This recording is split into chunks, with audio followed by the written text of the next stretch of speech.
Halo Sobat Pelinti, selamat datang kembali lagi bersama aku di sini.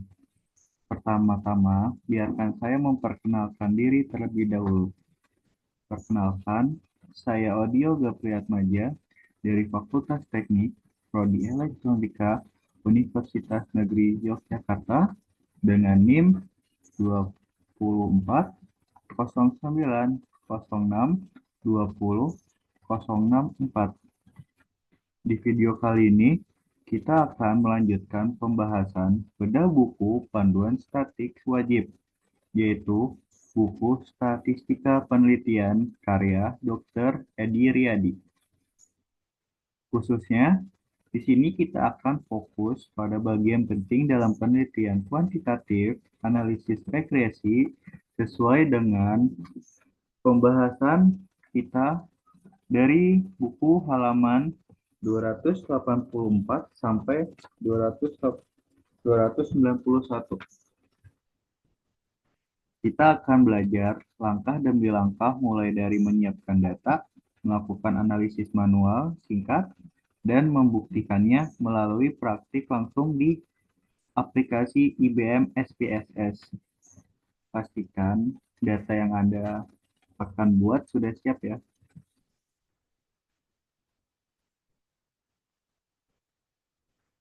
Pertama, statik non-parametric. Uji statik non-parametrik adalah suatu pengujian yang modelnya tidak menerapkan syarat-syarat tertentu mengenai parameter-parameter populasi yang merupakan induk sampel penelitiannya. Statik non-paratik sering disebut juga dengan uji statik bebas distribusi. Artinya, jika suatu variabel tidak memenuhi persyaratan analisis statik parametrik seperti asumsi normalitas dan HO homogenitas, maka pengujian selanjutnya dapat menggunakan statik non-parametrik, namun perlu disadari bahwa sifat pengujian statik non-parametrik sebenarnya secara spesifik diperuntukkan untuk data berskala ordinal. Sebagian kecil dapat juga digunakan untuk data berskala nominal, sehingga ketika diterapkan untuk data berskala interval dan rasionya konsekuensinya adalah data yang awalnya berskala interval atau rasional tadinya akan berubah menjadi skala ordinal atau bahkan menjadi data berskala nominal yang derajatnya lebih lemah daripada interval atau rasio. Perubahan skala tersebut dan ditambah longgarnya persyaratan analisis akan berimplikasi terhadap melemahnya hasil analisis dalam membuat suatu keputusan. Oleh karena itu, peneliti perlu mempertimbangkan dalam memilih suatu tes statik yang akan digunakan dalam membuat keputusan tentang suatu hipotesis penelitian untuk memperjelas bagaimana pengujian statik non-parametrik. Berikut ini akan diuraikan beberapa pengujian dan contoh aplikasinya. Yang pertama, 11.1 analisis korelasional. Korelasi rank Spearman, cara manual korelasi rank Spearman digunakan untuk mencari hubungan atau untuk menguji signifikansi hipotesis asosiatif jika data variabel bebas dan variabel terikat tidak berdistribusi normal, tidak memiliki varian yang sama, atau tidak homogen, menggunakan skala pengukuran berbentuk ordinal. Berikut rumus korelasi rank Spearman. Yang pertama, itu ada I sama dengan 1 dikurang 6. Keterangannya di sini. Pi sama dengan konvensien korelasi rank Spearman. D di sini untuk menandakan beda ranking antara dua pengamatan berpasangan. N di sini digunakan untuk mengetahui jumlah sampel. Contoh 11.1. Misalnya, suatu penelitian ingin mengetahui seberapa kuat hubungan antara efikasi diri X dengan motivasi berprestasi Y. Karyawan, data sampel, variabel bebas X dan variabel terikat Y berdistribusi tidak normal sebagai berikut. Tabel 11.1. Contoh data uji korelasi Frank-Spearman. Kolom pertama itu ada responden, kolom kedua ada efikasi diri atau X, yang ditandakan X, dan kolom ketiga ada motivasi berprestasi ditandai kolom Y. Jawab. A. Hipotesis statis. H. O sama dengan P1 sama dengan P2. Tidak terdapat hubungan antara efikasi diri dengan motivasi berprestasi. Yang kedua, di sini ada H1 atau sama dengan P1 lebih besar dari P2. Terdapat hubungan antara efikasi diri dengan motivasi berprestasi. Selanjutnya ada B, membuat ranking. Urutkan terlebih dahulu masing-masing data variabel X dan variabel Y, kemudian ubah data tersebut menjadi data berskala ordinal dengan cara meranking masing-masing variabel. Bila terdapat data yang sama, maka cara membuat rankingnya dapat dijelaskan dengan contoh berikut.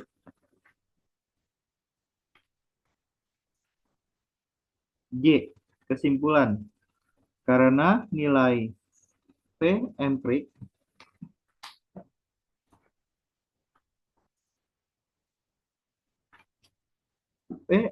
sama dengan 0,673 lebih besar daripada nilai P table sama dengan 0,264, maka dapat disimpulkan terdapat hubungan antara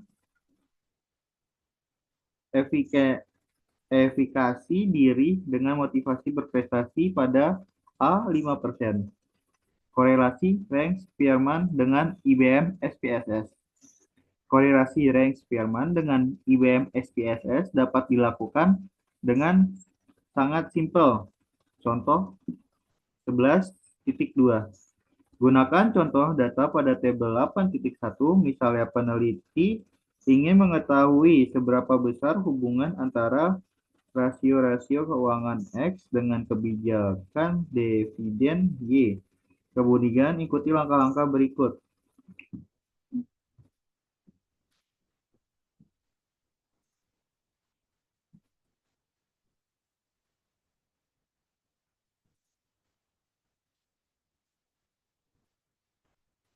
Yang pertama, kita buka dulu aplikasi IBM SPSS-nya.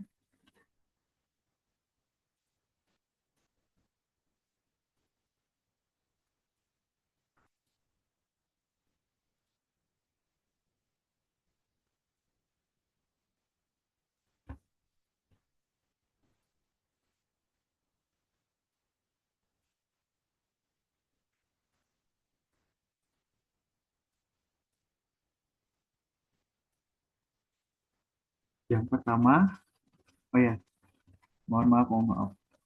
Izinkan saya untuk share screen.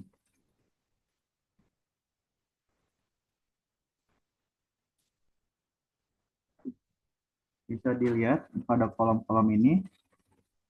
Yang pertama-tama kita klik pada variable view. Pada baris kolom pertama, kita isi, pada baris pertama kolom name, ketikkan X.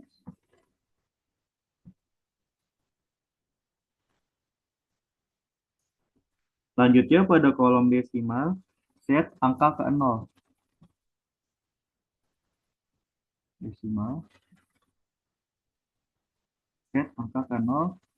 Pada kolom kedua, di sini kita ketikkan Y. Sama seperti tadi, pada kolom desimal kita set angka ke 0. Kemudian kita balik lagi ke data view, ketikkan seluruh data seperti pada contoh tabel 11.1.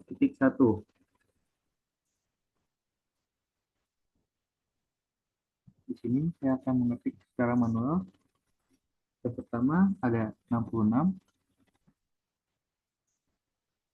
76, 79.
Selanjutnya pada kolom Y kita isikan seperti berikut.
Setelah semua data diisi, kita klik pada menu Analyze.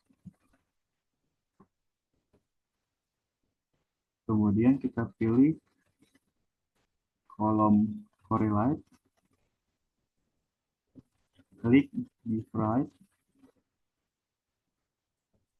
Maka akan muncul kotak dialog seperti berikut. Selanjutnya, pindahkan variabel X dan Y ke kotak variabel dengan cara mengklik kotak panah seperti berikut.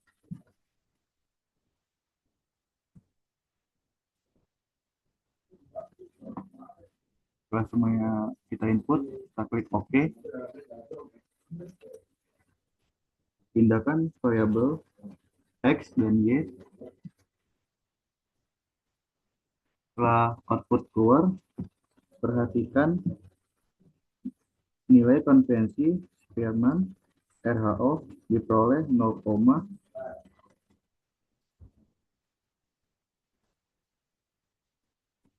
diperoleh 673 dengan nilai sigma sebesar 0,000.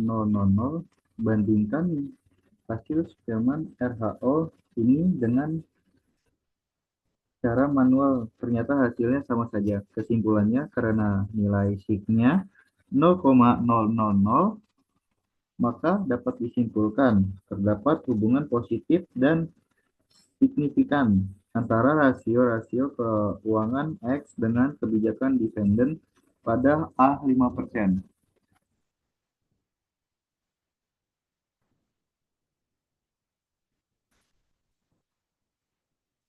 Nah, demikian analisis regresi kita telah selesai. Hasil perhitungan manual yang kita lakukan sebelumnya terbukti sesuai dengan hasil pengolahan data menggunakan IBM SPSS. Kita sudah memulai 3 tahap penting. Input input data, menjalankan prosedur regresi linear di SPSS, dan yang paling penting menginterpretasikan hasil uji konvergensi dan uji signifikan, uji T dan S. Semua langkah pada dasar teorinya seperti yang kita pelajari di video ini bersumber dari panduan yang sangat jelas di halaman 285 sampai dengan 291 buku Bapak Edi Riyadi. Sekian, terima kasih banyak sudah menyimak tutorial analisis regresi linear dengan SPSS ini. Saya harap video ini bisa membantu kelancaran skripsi atau penelitian teman-teman sekalian. Jangan lupa like video ini, share ke teman-teman seperjuangan, dan subscribe channel ini agar tidak ketinggalan video bedah statik berikutnya. Kalau ada pertanyaan atau materi mau request, silakan tulis di komentar di bawah. Sampai jumpa di video berikutnya. Salam penelitian.